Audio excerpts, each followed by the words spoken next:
यार तुमने वो सब पिक्चर्स देखे होंगे ना, वो सुपर मॉडल्स की जो हमेशा परफेक्ट दिखती हैं, चाहे वो किसी फोटोशूट में हो या सोशल मीडिया पर अपनी ट्रैवल फोटोज डाल रही हों। सुपर मॉडल्स एयरपोर्ट में ऐसे चिल करके घूम रही हैं जैसे ये उनका दूसरा घर हो। वो आराम से लाउंजेस में बैठी होती हैं, लग्जरी में लिपटी हुई। उनकी ग्लोइंग स्किन, परफेक्ट हेयर और हाथ में ग्रीन स्मूदीज देखकर लगता है कि ये सब उनके लिए कितना एफर्टलेस है। और मैं तो बस भागी जा रही होती हूँ गेट तक, अपनी कॉफी पकड़े हुए, और सोचती हूँ कि ये सब कैसे मैनेज कर लेते हैं। मैंने सोचा क्यों ना अपनी यूजुअल ट्रैवल रूटीन को डिच करके एक हफ्ते के लिए सुपर मॉडल जैसा ट्राई करूँ। ये सब सुनने में जितना आसान लगता है, करने में उतना ही मुश्किल। रेडी हो जाओ, क्योंकि अब मजा शुरू होने वाला है। और हाँ, हंसी भी बहुत आएगी। तो चलो देखते हैं कि एक आम इंसान सुपर मॉडल की तरह जीने की कोशिश में क्या क्या करता है और क्या क्या सीखता है। अगर आपको इस तरह के वीडियोस पसंद हैं, तो लाइक, शेयर और सब्सक्राइब करना ना भूलें। और कमेंट्स में बताएं कि मुझे अगली बार क्या ट्राई करना चाहिए। ओके, सच बताऊं तो मैं थोड़ा पैनिक हो गई। मैं सुबह 5 बजे उठूं? मैं तो 5 बजे तक सोती भी नहीं हूँ। और 10 स्टेप्स का स्किन केयर? मुझे तो मुंह धोने की भी फुर्सत नहीं मिलती। और ग्रीन जूस का तो चलो यही कहो कि मुझे कॉफी से बहुत प्यार है। और ये सब एक हफ्ते तक करना है? चलो देखते हैं क्या होता है। डे 1। मेरा अलार्म 5 बजे बजा। जैसे ही अलार्म की आवाज मेरे कानों में पड़ी, मुझे लगा कि ये एक बुरा सपना है, लेकिन नहीं, ये हकीकत थी। 5 बजे उठना मेरे लिए किसी सजा से कम नहीं था। मुझे लगता है मैं सच में थोड़ा रोई थी। नींद पूरी ना होने की वजह से मेरी आंखें भारी हो रही थीं और मन में एक अजीब सी उदासी थी। योगा का एक्सपीरियंस तो इमेजिन करो। मैंने सोचा कि योगा से शायद मेरी थकान दूर हो जाएगी और मैं तरोताजा महसूस करूंगी। मैं आधी नींद में डाउनवर्ड डॉग ट्राई कर रही हूँ और मेरी हालत ऐसी थी जैसे कोई नींद में चल रहा हो, और दिख रही हूँ एक कंफ्यूज प्रेट्सल जैसी।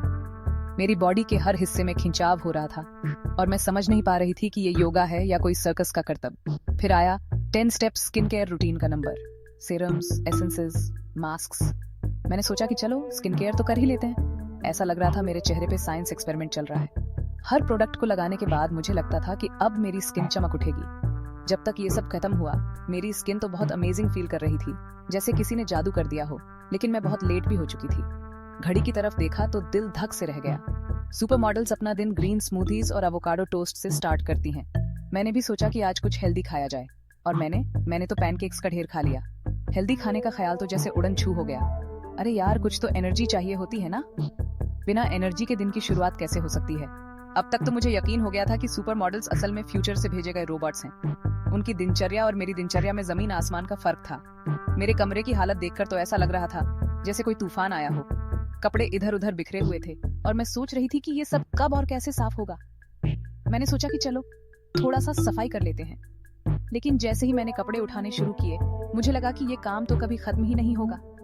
फिर मैंने सोचा कि चलो थोड़ा सा सोशल मीडिया चेक कर लेते हैं। लेकिन सोशल मीडिया पर भी वही पुरानी बातें, वही पुरानी तस्वीरें। मुझे समझ नहीं आ रहा था कि मैं क्या करूं। हर चीज में एक बोरियत सी महसूस हो रही थी।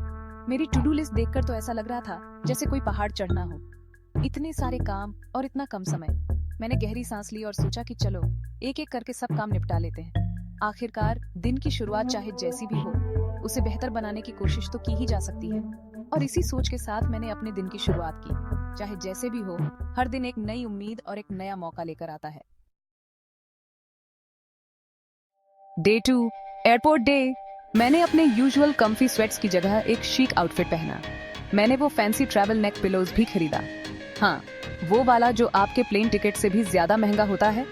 मैं सिक्योरिटी से ऐसे स्ट्रट करके निकली जैसे पूरी जगह मेरी हो। और फिर आया रियलिटी चेक। मेरा महंगा फेस मिस्ट कॉन्फिस्केटेड, मेरी फ्लाइट डिलेड। और हाँ, मैंने नो कार्ब रूल तोड़ के एक बटरी क्रॉसान भी खा लिया। कोई रिग्रेट नहीं है। कभी कभी थोड़ा तो जीना चाहिए, है ना। मैंने सोचा चलो थोड़ा और एक्सप्लोर करते हैं। मैंने एयरपोर्ट शॉप्स में घूमना शुरू किया, कुछ स्नैक्स और मैगजीन्स भी ले लिए, और फिर लाउंज में बैठकर आराम किया। आखिरकार मेरी फ्लाइट का टाइम आ गया और मैं अपने सीट पर बैठकर मुस्कुरा रही थी। डे 3। सुपर मॉडल्स हाइकिंग को ऐसे दिखाते हैं जैसे पार्क में वॉक कर रहे हों।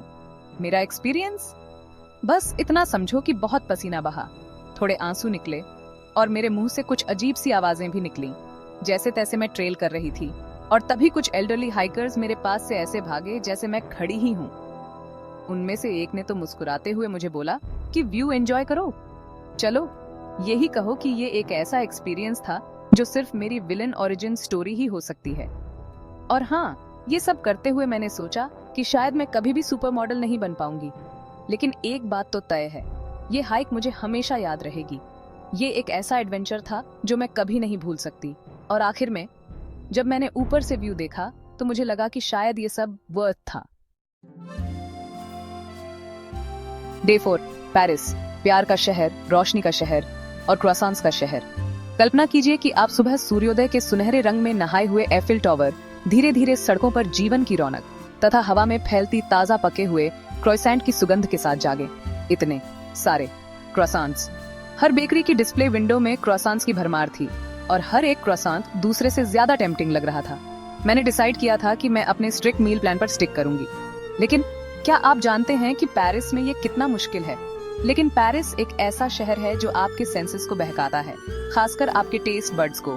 यहाँ के कैफेज में बैठकर लोग लीजरली ब्रेकफास्ट एंजॉय करते हैं और हर टेबल पर कुछ न कुछ माउथ वाटरिंग होता है। जहाँ भी मैं देखती थी, मुझे पेस्ट्रीज, बेगेट्स और ढेर सारा डिलीशियस खाना दिखता था। हर बेकरी की विंडो में एक से बढ़कर एक टेम्पटिंग ट्रीट्स लाइंड अप थे और हर एक बाइट में एक अलग ही मैजिक था। मेरा विल पावर एक स्टेल क्रॉissant से भी ज्यादा तेजी से क्रम्बल हो रहा था।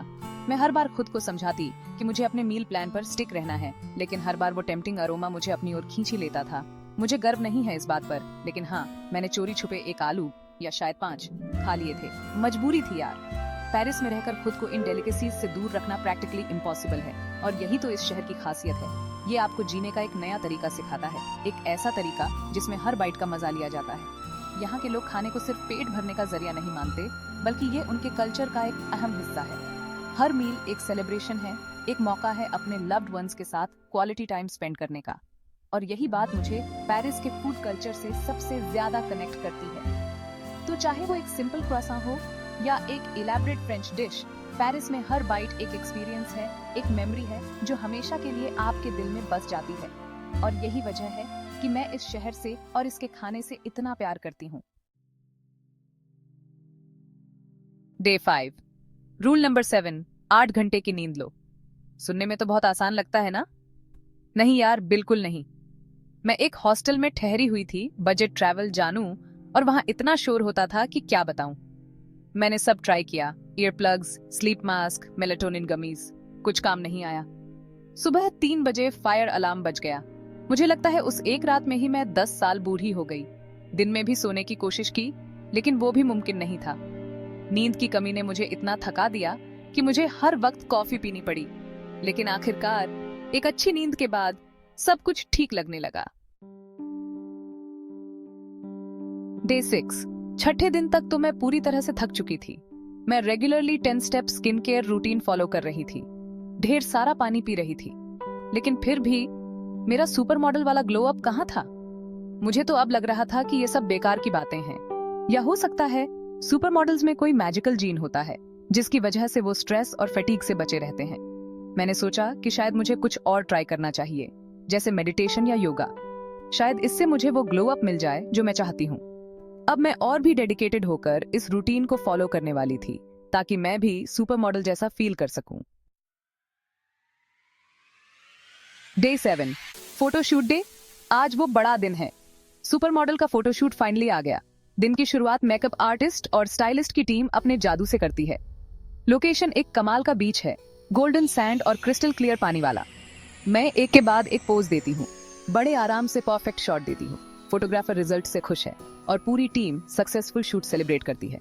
It's a wrap. लेकिन मेरे लिए ये सिर्फ एक फोटोशूट से बढ़कर था। ये सुपर मॉडल्स की ग्लैमरस लेकिन मुश्किल दुनिया की एक झलक थी। चुनौतियों के बावजूद फाइनल शॉट्स देखकर मुझे एहसास हुआ कि उन परफेक्ट इमेजेस को बनाने में कितनी मेहनत और लगन लगती है। ये इंस्पिरेशन का दिन था और एक याद दिलाता है कि हर फ्लॉलेस पिक्चर के पीछे मेहनत की कहानी होती है। तो एक हफ्ते तक सुपर मॉडल की तरह जीने के बाद क्या ये सब इसके लायक था? ऑनेस्टली ये एक अलग ही एक्सपीरियंस था। क्या मुझे वो एफर्टलेस सुपर मॉडल ग्लो मिला? ज्यादा नहीं। क्या मैंने हाइड्रेशन की इंपॉर्टेंस सीखी? बिल्कुल। लेकिन सबसे इम्पोर्टेंट बात जो मैंने सीखी वो ये थी कि कभी कभी जिंदगी में हंसी मजाक और पैनकेक्स का ढेर किसी अनरियलिस्टिक आइडियल को चेस करने से ज्यादा जरूरी होता है। क्योंकि सच बताऊं तो जिंदगी बहुत छोटी है परफेक्ट होने के लिए। इस हफ्ते ने मुझे सिखाया कि सेल्फ केयर और सेल्फ लव सबसे ज्यादा मायने रखते हैं, और कभी कभी बस खुद के साथ समय बिताना ही सबसे बड़ा लग्जरी है। तो हाँ, ये एक्सपीरियंस वर्थ इट था, लेकिन अपने तरीके से। क्या आपको यह वीडियो पसंद आया? कृपया इसे लाइक करें, शेयर करें और चैनल को सब्सक्राइब करें। कमेंट में मुझे बताएं कि आपको यह वीडियो कैसा लगा और मुझे आगे क्या ट्राई करना चाहिए। फिर मिलते हैं अगले वीडियो में, तब तक के लिए धन्यवाद।